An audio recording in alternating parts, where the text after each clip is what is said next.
Welcome back to the Media Unrestricted podcast. I am your host, Chase Baumgardner, and always is with me is my great friend and my co host, Dylan Castile. and we got a not fully loaded show for you, but we do have a few good topics just to talk to you about. And before we get into those, if you could please like and subscribe, we would definitely appreciate that. And also definitely check out if you haven't yet seen the last video of my full spoiler review of Jurassic World Fallen Kingdom. Definitely check it out. I bring up a lot of great stuff if you've seen the movie, and I also really want to hear your opinion. So if you could check out that video and leave your comments on what you thought on the film. But Dylan, before we get into these topics, man, I want to know what's your full spoiler review of Jurassic World. So, man, what are your full thoughts? Okay, so my full thoughts on Jurassic World Dominion. You said Fallen Kingdom, but you meant Dominion, so I just wanted to say that. Um, I agree with everything you said in your review. I absolutely loved this movie personally. Um, I personally think that um, Chris Pratt and Bryce Dallas Howard and the girl who played like the clone, I thought they were all awesome in this movie. Um, I really love Bryce Dallas Howard, man. I think she's one of my celebrity crushes now. She's so pretty and she's such a good actress. Chris Pratt, he's just as good as he was in the other Jurassic World movies. And seeing him interact with the old cast was absolutely incredible. Like, you could see the clear parallels between all of the characters. It's just interesting to see how that goes. And to see the dinosaurs interacting with people in the regular world, like eating people and just doing all that in the random spot, it was cool to see. And seeing them go to all the different locations and stuff with all the different dinosaurs, like we even got feathered dinosaurs, and seeing the T-Rex versus I forgot what they called it, but like the bigger one, like how we got, I think in the first Jurassic, I think it was the first Jurassic World movie, either that or it was Jurassic World 2. We got the T-Rex versus the Indominus Rex, and the T-Rex wins every time, and the T-Rex wins. Well, the T-Rex wins again, and the regular T-Rex wins again in this one, as it always should, because the T-Rex is the dominant dinosaur. And I really enjoyed this movie so much. I thought the original cast was great. I thought the story was good personally.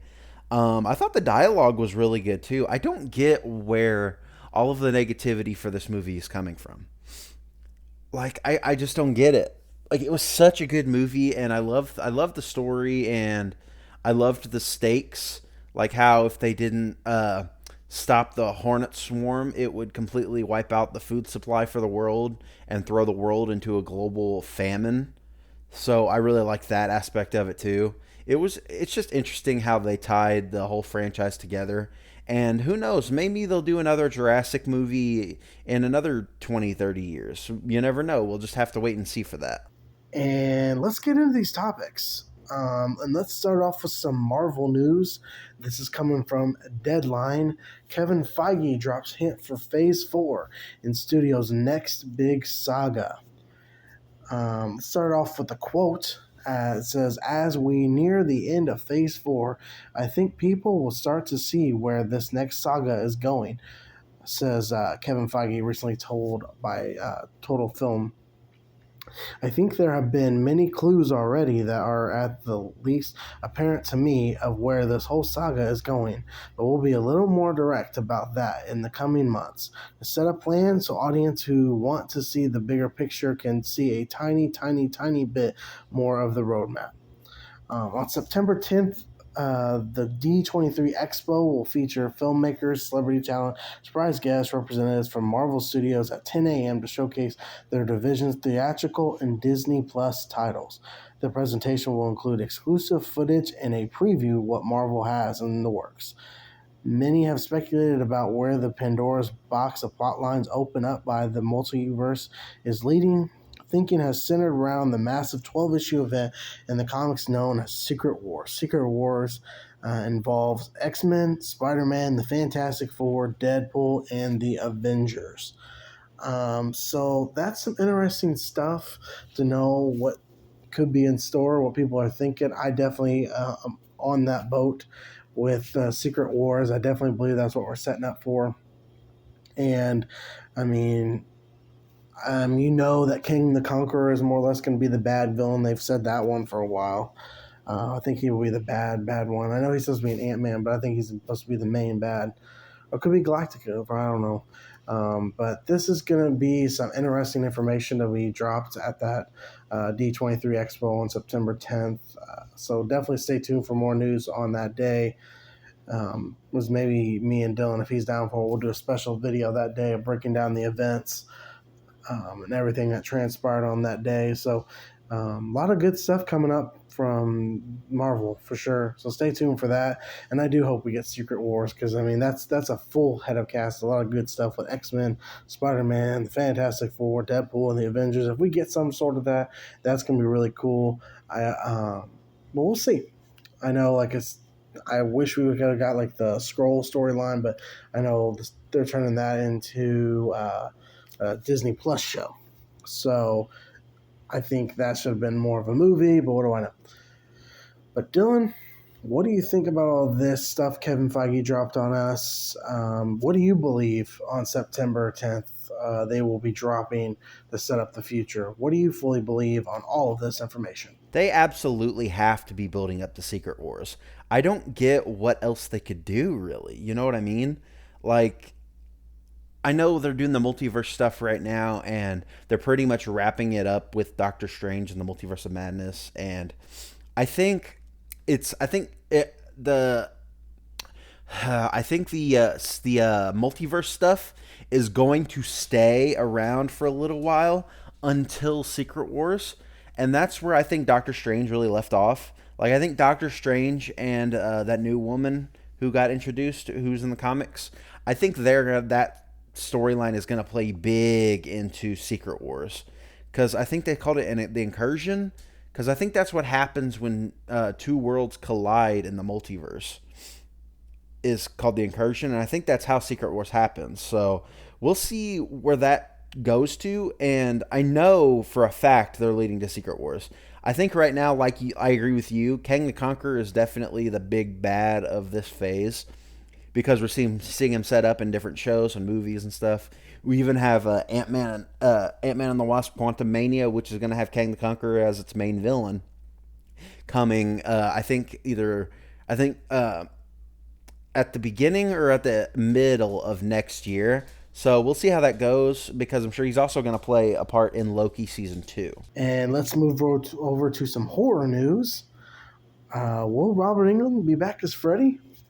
That's something that's been going around because Jason Blum has made it clear many times over the years that he has wanted to bring Nightmare on Elm Street and Friday the 13th franchises into the Blumhouse family alongside Halloween and Exorcist, which certainly is always a possibility in the future. This is definitely coming from Bloody Disgusting. The Friday rights are still tangled up in a mess, of course, but what's the latest on Nightmare on Elm Street? Speaking with Screen Rant while promoting the Black Phone last week, which I cannot wait for, Jason Blum indicated that if Blumhouse is able to get into the bed with Freddy, he's confident he'd be able to get Robert Englund back to play the Dream Demon one more time. This despite Englund saying several times in recent years that his days of donning the makeup are probably behind him. I could make him come back, Blum tells Screen Rant. I could get anyone back. I mean, Ellen Burstyn was 87. I got her back in the upcoming sequel to The Exorcist. Blumhouse could certainly factor into this equation, but as far as we are aware, no deals have been made. For now, a new Elm Street with Englund is merely a Blumhouse dream project. So that's some cool information if that would actually come to fruition, because I really would love to see Blumhouse be able to get a hold of Nightmare on Elm Street and the Friday the 13th franchise, because I believe they can really turn those into something special. Because, I mean, we have had, new attempts with Nightmare on Elm Street and Friday the 13th. I think the Friday the 13th was definitely the better attempt. I still think that movie's pretty good for what it is. Nightmare on Elm Street, not so much. I would definitely love another attempt at it, and I would love, absolutely love, if Robert Englund would come back to play Freddy. I mean, he made an appearance in the Goldbergs. I think it was Goldberg's episode as Freddy, which was a really good episode. If y'all have never seen that episode, definitely find however you can watch that. It's really worth your time. And seeing him do it, you really will fully believe that he can do it one more time. Because Robert Englund, yes, I mean, he's up there in age. But hey, why the hell not? Just let's see it happen. I mean, Nick Castle, I know he's not doing much. He's just doing like certain scenes in the Halloween franchise. But if he can do it, then I fully believe that Robert Englund can just do it one more time. So I hope this comes true. And if while you're at it, why don't you just think about getting Kane Hodder to play Jason if we can get that possibility as well. But Dylan, what's your full thoughts on this, man? What do you think if Robert Englund would come back and play Freddy if they could get the license to the Nightmare on Elm Street franchise? And or Friday the 13th, what do you think about Blumhouse got their hands on that? What are your just full thoughts on all this good horror stuff right here? I never really was a big fan of the Nightmare on Elm Street movies. They were never scary to me or anything, but obviously Freddy Krueger, Robert Englund is an absolute horror icon. It would be really cool to get another Nightmare on Elm Street movie with him as Freddy. I don't know how the origin or the last one that he was in left off. I know there was Freddy versus Jason, but I don't know if they're going to consider that canon to his universe or not. But if they decide to go back to him, I wouldn't be against it at all. Really, I'd love to see what they would do with him and what story they could tell with him back at the helm.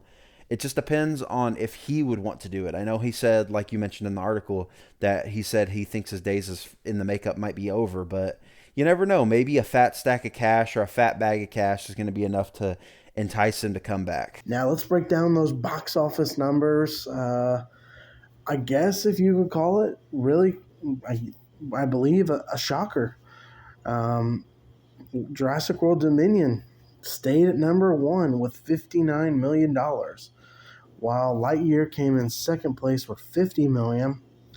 Top Gun came in at number three with $44 million.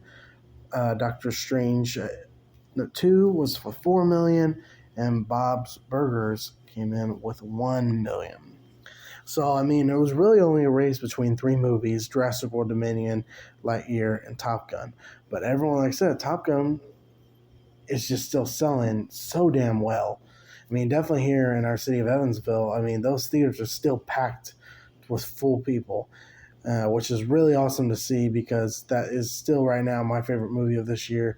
If you haven't seen that, go see it in theaters. It is easily a worth your theater experience and just easily worth of your time. But Lightyear is one I'm still going to have to see eventually, but I guess nobody was interested in it as much as they were. You thought they would be, because with that being a kids movie and Disney and Buzz and all that stuff, you really thought that this movie would have sold well. But I guess not. People were more interested in seeing Jurassic World, which is awesome because Jurassic World, again, is a really good movie. And don't listen to the critics because you're just going to be listening to false information.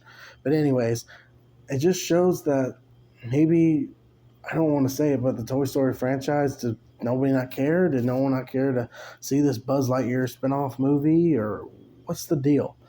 If anyone's seen Lightyear, let me know in the comments what your full thoughts are on Lightyear. I'd love to hear what you're thinking. But yeah, like I said, number one, Jurassic World Dominion. Number two, Lightyear. Three, Top Gun. Four, Doctor Strange 2. And number five, Bob's Burgers. So those are your numbers. And we got Elvis and Black Phone dropping this week in theaters. So I think we know who's going to be number one there with Elvis, of course. But I really think with the reviews Black Phone has been getting, I think that's going to maybe mix up this order here. And I'm very intrigued to see what the changes are, because I'm really looking forward to seeing both of these films as they both look awesome. I'm definitely looking forward to Black Phone because what I have heard, very, very positive.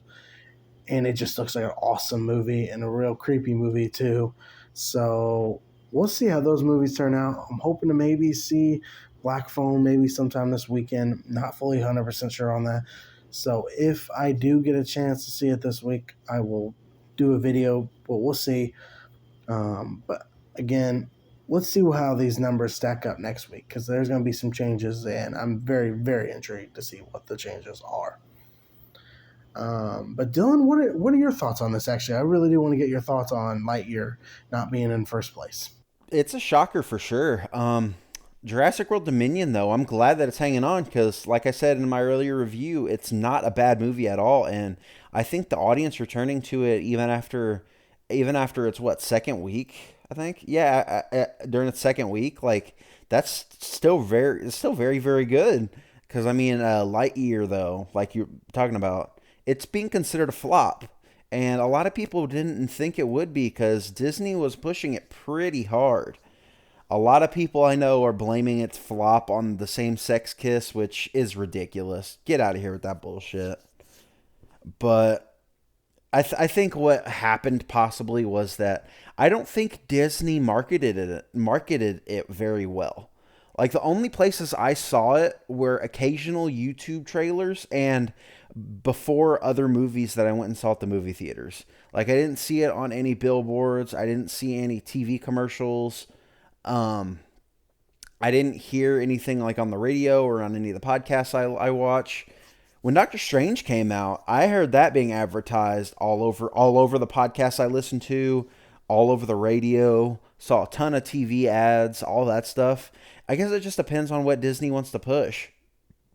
And Top Gun Maverick staying in the top five. It's I mean that doesn't shouldn't surprise anybody.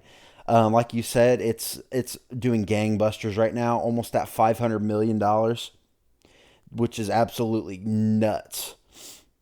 And then you go to top number four. Doctor Strange: The Multiverse of Madness brought in about 4.5 or about 4.45 million dollars, which is still good. It's still in the top five. That's good for that movie. I love that movie. It is a little disappointing that it's only at $405 million, but I'm assuming for a movie like that, I guess it probably wasn't expected to make a shit ton of money.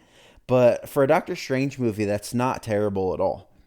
And then like running off top five, Bob's Burgers movie. That's not surprising. I mean, it's a big name for the most part. I saw a lot of people on my friends list saying they were going to go see it. So it makes sense that it brought in some good money. Now let's move on to some TV show news. There is a new Netflix show that I just found out today called Keep Breathing. This is from Screen Rant. The first images of the new Melissa Bear, yes, Melissa Bear from Scream, survival thriller Keep Breathing has arrived. Now, images have just been released of Bera as a terrified protagonist live in the Netflix series Keep Breathing. The images from the Netflix reveal Bera in peril after surviving a plane crash. The series plot has still been kept relatively vague, but it will be a survival series that will see Barrows live as a lone survivor of a plane crash who must battle the harsh Canadian wilderness alone, while also copying with her own past traumas in her fight to survive. Keep Breathing will be released on Netflix as a 6-episode limited series and will be released on July 28th, 2022. So I never know anything about this show. I still really don't know anything about it. Just seeing the pictures. I saw Melissa Bear, which is really cool. I'm kind of actually wanting to definitely see how this show is and see what it really brings. Definitely since they're keeping the plot kind of vague and not saying much about it. So maybe there's something cool coming with that. I don't know. Maybe it's going to be like a horror show-ish at times. I don't know. But I am really kind of looking forward to seeing what this show is all about. And our last topic of the day, staying with Netflix, the biggest Netflix show, Stranger Things for Volume 2 dropped their new trailer. And it was a really good trailer, first of all, before we get into it. It was a really, really good trailer. I did like it a lot. It sets up a lot of great stuff to come in these final 2 episodes for sure. But this is coming from Variety. In the trailer for Stranger Things 4 Volume 2, 11 seen trying desperately to make it back to her friends at Hawkins, while Brenner insists she's not ready at this point in her training to return to her former level of power. He says to her, "Your friends are not prepared for this fight," and adds, Hawkins will fall. Concerns are mounting all around as Will tells Mike that Vicenna won't stop until he's taken out everyone. Robin says to Steve she has a terrible feeling that it might not work out for us this time, and Vicenna warns Eleven, "Your friends have lost." The final shots in the Volume 2 trailer are Eleven in front of a giant explosion in the desert, then inside the Creel house, bathed in red, using the powers at a full blast in some epic pre-final season fight. These explosive interactions are clearly running up that hill towards Season 5's mysterious conclusion plot. While 2 of the episodes, listen to this folks, are in Volume 2, their collective length of nearly 4 hours will surely be enough to satisfy fans searching for answers, as well as unite the 4 desperate storylines, the separated storylines that have been taking place over the season with very little overlap. And this all goes down July 1st, and it's going to be big, folks. These are going to be some great episodes, and definitely we're getting some movie quality runtimes here, folks. So stay tuned for what these final 2 episodes are going to bring. From what this trailer, it looks like it's going to be some insane stuff. And more Vicenna, man. Vicenna has been a really awesome character from this season, and I hope we get him in the next season to finish it all out. But I am so excited to see what this final season wraps up, because this season has been very, very good, and really I think it's been my favorite because I love how more adult and horror element has went. It's been very fantastic on the mark, and we've learned a lot of good information we've needed to know. But Dylan, what were your thoughts on this trailer? And I really want to know first, are you a fan of this Vicenna character? Do you really like him like as much as I do? Because I feel like there's not enough merchandise and everything out of this guy, and I think we need new merch. So hashtag we need Vicenna merch. But Dylan, what did you think of this trailer, and what do you think of these final episodes running 4 hours in length together, and how do you think they're just going to wrap this show up with this season, man? Yes, I completely agree about Vecna, man. He's such a great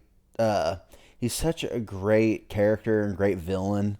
I love how they, in the first part, they explained the origins of Vecna pretty clearly.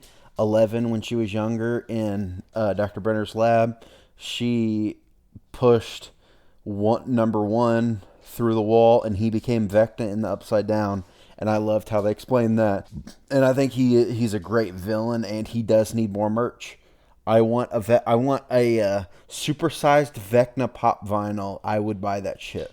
I don't know if they're gonna do it, but they need to. I can't wait to see what they do with this second season, because that trailer was incredible. I want to see more Hopper and Joyce. I want to see them get reunited with all the kids and see how happy they are when they see that Hopper is still alive. And I want to see Eleven's reaction, especially that Hopper's alive, because she looks at him like he's her dad, and he even did a school project on him. So I'm so excited for this second half of the season. And like you mentioned, both the last 2 episodes are going to be like movie length, like 2.5 hours long each. So I can't wait for that, man. I just can't wait for that. It's going to be incredible. And that's all the topics today. I felt like we had a lot of great stuff to talk about, and I hope you enjoyed it. Definitely leave your comments and what you thought about these topics, and what is some of your thoughts about Robert England and the possibility of coming back, and the Stranger Things. How do you think it's going to end and all that stuff? Definitely go down there and leave your comments, because I would love to know what you all are thinking, and I know Dylan would love as well. But always make sure you like and subscribe. We definitely appreciate the support. I know we have got a new subscriber, so we thank you to you. We will talk to you all next week and see what the news will be. But until next time, I'm Chase, and always with me is my co-host, Dylan here, signing off. We'll talk to you all then.